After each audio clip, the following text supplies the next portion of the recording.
10 पैसे की दवा 35 रुपए में बिक रही। प्रिंट रेट और खरीद कीमतों में 350 गुना तक का अंतर। नमस्कार, मैं हूं चंदन कुमार। आप देख रहे हैं आकाशवाणी टीवी 9। दोस्तों, आज हम लोग बात करेंगे जेनरिक दवा और अंग्रेजी दवा। 10 पैसे की दवा 35 रुपए में बिक रही। प्रिंट रेट और खरीद कीमतों में 350 गुना तक का अंतर। मरीजों को सस्ती दवाइयाँ उपलब्ध करवाने के लिए कानून में संशोधन की तैयारी। हालांकि डॉक्टरों के लिए जेनरिक दवा लिखना अनिवार्य करने से नहीं, कीमतों पर लगाम से मरीजों को फायदा मिलेगा। ब्रांडेड दवा और जेनरिक दवा की कीमतों में भी 204 गुना तक का अंतर। नई दिल्ली सरकार मरीजों को सस्ती दवाएं उपलब्ध करवाने के लिए कानून में संशोधन की तैयारी कर रही है। उसके बाद डॉक्टर्स को मरीजों के लिए सिर्फ जेनेरिक दवा लिखनी होगी, न कि किसी विशेष ब्रांड या कंपनी की। इसके बाद भी मरीजों को सस्ती दवा मिलने लगेगी। इसकी कोई गारंटी नहीं है, क्योंकि जेनेरिक दवाओं के प्रिंट रेट यानी इन दवाओं पर छपने वाली कीमत पर कोई नियंत्रण नहीं है। आईएएमए के सदस्य और मेडिकल कॉलेज के प्रोफेसर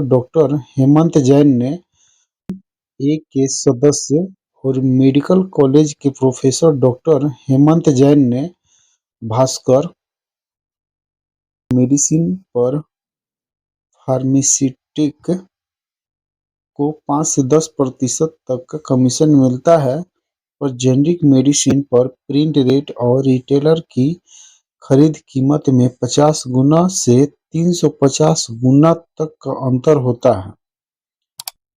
10 पैसे की बी कॉम्प्लेक्स 35 रुपए तक में बिकती है। उसका आम जनता या मरीजों को उतना ही फायदा नहीं मिलता जितना मिलना चाहिए।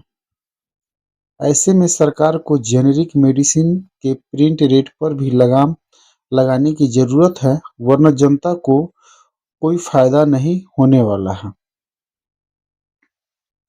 आमतौर पर सभी दवाइयाँ एक तरह का केमिकल सॉल्ट होती है।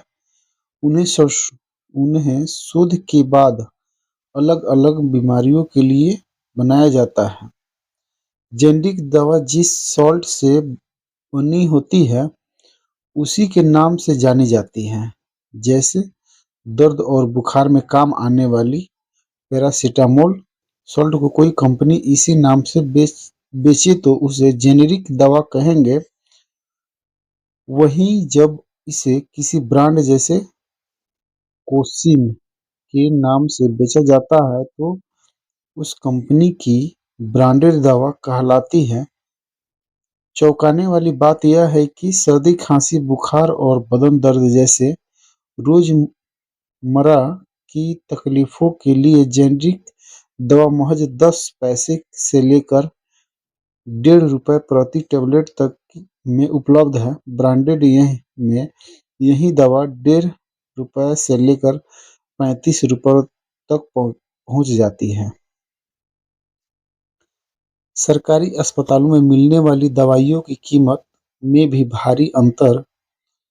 लोगों को सस्ती दवाइयाँ उपलब्ध करवाने और सरकारी नीतियों से बदलाव को लेकर काम कर रहे जन स्वास्थ्य अभियान के डॉक्टर इंद्रनील मुखोपाध्याय बताते हैं कि जेनेरिक दवाओं को लेकर भारत और विदेशों में काफी अंतर है।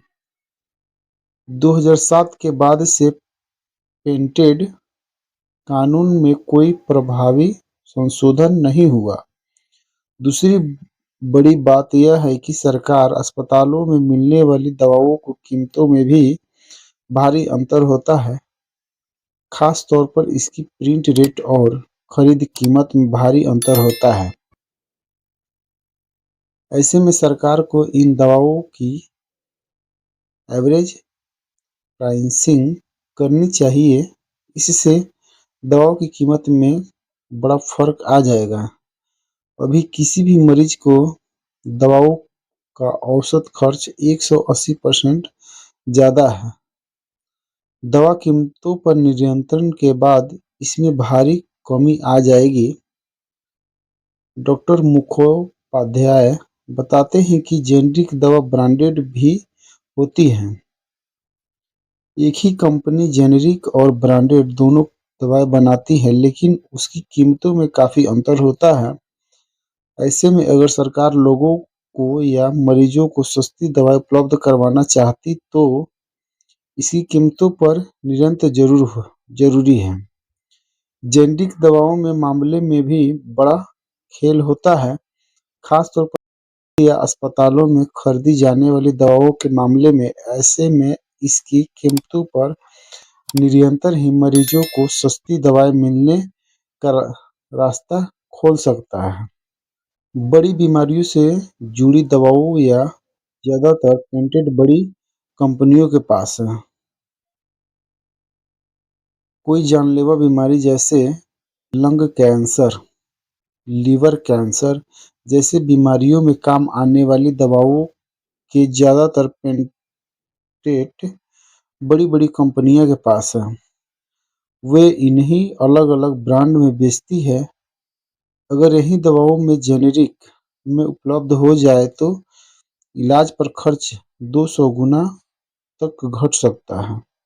जैसे एचआईवी की दवा टेनोफिविर या एफाविरेज की ब्रांडेड दवा का खर्च $2500 यानी करीब 1,75,000 रुपये है, जबकि जेनेरिक दवा का यही खर्च $12 यानी ₹840 महीने तक हो सकता है।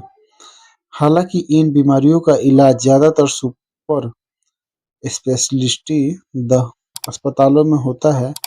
ऐसे में दवाओं इन अस्पतालों में या वहाँ के एक महीने का खर्च $2,158 यानी करीब 1.51 लाख रुपए पड़ता है, जबकि जेनेरिक रूप में यही दवा का खर्च $174 प्रति माह ₹12,180 है, यानी 12 गुना या 92% से भी कम है। ऐसे ही बेयर की कैप्सूल कैंसर ड्रग सोराफेनिब सोसाइलेट, जिसे वह नेक्सावर के नाम से बेचती है, इसका एक महीने का खर्च करीब $530 यानी, जबकि जेनेरिक दवा लेने पर यही खर्च महज $122 प्रति माह रह जाता है। ब्रांडेड दवा पर 10 से 15 साल में 5600 करोड़ रुपयों तक खर्च करती है company. Journal of health economics के मुताबिक एक पेटेंट इन्वेस्टर को उस उत्पाद पर रिसर्च के दौरान किए गए खर्च या लागत को वसूलने और उससे लाभ हासिल करने की अनुमति देता है। जर्नल की रिपोर्ट के मुताबिक किसी भी दवा को इन्वेस्टर या कंपनी उस दवा को बेचने, बनाने से लेकर बाजार में उतारने और उसके बाद भी 10 से 15 साल के दौरान करीब $80 करोड़ यानी करीब 5600 करोड़ रुपए खर्च करती है। ऐसे में पेटेंट के 20 साल के दौरान उसे इस खर्च को वसूलने और मुनाफा कमाने का मौका मिल जाता है। असर एमआर फील्ड स्टाफ जैसे लाखों कंपनियों पर खतरा। डॉक्टर हेमंत जैन और डॉक्टर मुखोपाध्याय का कहना है कि अगर जेनेरिक दवा लिखना अनिवार्य होता है तो इससे साथ साथ फार्मा सेक्टर में हजारों नौकरियां पर भी खतरा पैदा हो जाएगा। इसके मुताबिक एक दवा को कई कंपनियां बनाती हैं, इसके प्रचार प्रसार या इन्हें प्रमोट करने के लिए भारी रकम स्टाफ रखती है। इसमें सबसे ज़्यादा मेडिकल रिप्रेजेंटेटिव एमआर है, जो डॉक्टर्स के पास विजिट कर उन्हें अपनी कंपनियों की दवा लिखने को कहते हैं। कई डॉक्टर को इसके लिए बाकायदा कमीशन या महंगे महंगे गिफ्ट तक दिए जाते हैं। ऐसे में डॉक्टर जब सिर्फ जेनरिक दवा लिखेंगे तो यह सब करने की ज़रूरत नहीं पड़ेगी। इसका दूसरा असर यह होगा कि ब्रांडेड खत्म हो जाएगी, तो दवा कंपनियों को प्रचार प्रसार के लिए स्टाफ भी कम रखना पड़ेगा। कई लाख खतरे में आ जाएगी। फार्मा और मेडिकल सेक्टर से जुड़ी डॉक प्लेक्सस के मुताबिक बड़ी कंपनियों में से प्रत्येक उतने अपने उत्पादों के प्रचार प्रसार के लिए 5,000 से ज़्यादा फील्ड स्टाफ रखती है। इसके अलावा फार्मा कंपनियां कुल बजट का 20% फील्ड स्टाफ की भर्ती और खर्च का 60% फील्ड स्टाफ और उसके उनसे जुड़े गतिविधियों पर खर्च करती है। ऐसे किसी कानून के लागू होने के बाद दवा से जुड़ी सभी शक्तियां केमिस्टक के हाथों में चली जाएगी। उसकी दलील है कि डॉक्टर के जेनरिक दवा लिखने के बाद केमिस्ट तय करेगा कि मरीज को कौन कौन सी दवा देनी है। ऐसी स्थिति में वो दवा की गुणवत्ता की परवाह किए बिना वही दवा देगा, जिससे बिक्री से उसे अधिक मार्जिन या मुनाफा हासिल होगा। फार्मा सेक्टर से जुड़े सूत्र बताते हैं कि इसमें डॉक्टर को तो कोई नुकसान नहीं होगा, क्योंकि उसके पास तो मरीज आते रहेंगे, लेकिन जनता को अच्छी गुणवत्ता की जेनरिक दवा मिलेगी, इसकी कोई गारंटी नहीं है। इसके बाद दवा कंपनियां सीधे स्टॉकिस्ट या केमिस्ट्स से संपर्क करेगी और उसे अपनी दवा बिक्री के लिए कई तरह के लालच दे सकती है, जिसका नुकसान आखिरकार आम जनता को उठाना पड़ सकता है। ऐसे में सरकार को इस दिशा में भी सोच विचार करनी चाहिए। जेनरिक दवा के बारे में वे सब कुछ जो आप जानना चाहते हैं। जेनरिक दवा क्या होती हैं? आमतौर पर आमतौर पर सभी दवाएं एक तरह का केमिकल सॉल्ट होती है। इसे शोध के बाद अलग-अलग बीमारियों के लिए बनाया जाता है। जेनरिक दवा जिस सॉल्ट से बनी होती है, उसी के नाम से जानी जाती है। जैसे सिर दर्द और बुखार में काम आने वाली पैरासिटामोल सॉल्ट को कोई कंपनियां इसी नाम से बेचे तो उसे जेनेरिक दवा कहेंगे। वहीं जब इसे किसी ब्रांड जैसे कोसिन के नाम से बेचा जाता है, तो यह उस कंपनी की ब्रांडेड दवा कहलाती है। क्या जेनरिक और ब्रांडेड दवा की क्वालिटी में फ़र्क होता है? आमतौर पर इसमें कोई फ़र्क नहीं होता है, लेकिन देश में ऐसा कोई डाटा उपलब्ध नहीं है जो कि ब्रांडेड और जेनरिक दवाओं में गुणवत्ता की तुलना कर सके। हालांकि गैर ब्रांडेड दवा में गुणवत्ता की कमी सामने आई थी। 2012 की एक ऑडिट रिपोर्ट के मुताबिक 2010-2011 में सेना में मेडिकल स्टोर्स के लिए खरीदी गई 31% दवा निम्न स्तर की थी। 2007 में यह आंकड़ा करीब 15% था। Bureau of pharma PSUs of India BPPI की एक रिपोर्ट के मुताबिक जनवरी 2018 से जून 2019 के बीच जेनरिक दवाओं के 25 बैचों की दवाएं गुणवत्ता के लिहाजा से यह सही नहीं थी।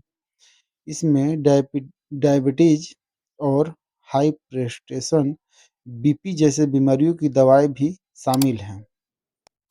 जेनेरिक दवा का आविष्कार कब हुआ था? जेनेरिक दवाएं और आधुनिक जेनेरिक कंपनियां 1960 के दशक के मध्य में गर्भावस्था के दौरान थैलिडामाइड का उपयोग करने वाली महिलाओं की त्रासदी के परिणामस्वरूप नियामक परिवर्तनों के साथ उभरी। इस युग के परिणामी कानून के संक्षिप्त